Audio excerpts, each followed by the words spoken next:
When we say the model isn't performing well, don't rush to change the algorithm right away.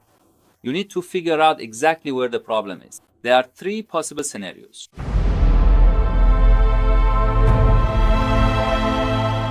It could be that your model is too simple and basically can't recognize any patterns at all, which we call underfitting. Or on the contrary, maybe the model has learned to mush when picking up on the noise, but only on the training data, which we call overfitting.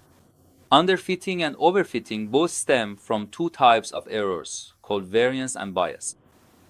As you can see, we have a chart called the Bias-Variance Trade-off chart, where on the x-axis, you see the model complexity. On the y-axis, you actually see the error. What does bias error mean?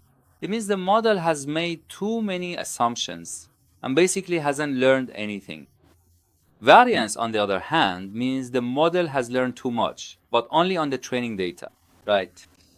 When your model complexity increases, the bias error decreases because the model is learning better, but at the same time, its variance is going up. Why? Because the model becomes overly dependent on the training data. On the other hand, as complexity decreases, variance goes down, but bias goes up. You need to find the optimal point, a point where the sum of variance and bias, that is, the total error, is actually the lowest.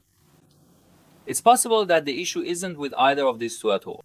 The problem might be with the data itself, for example. There could be too much noise.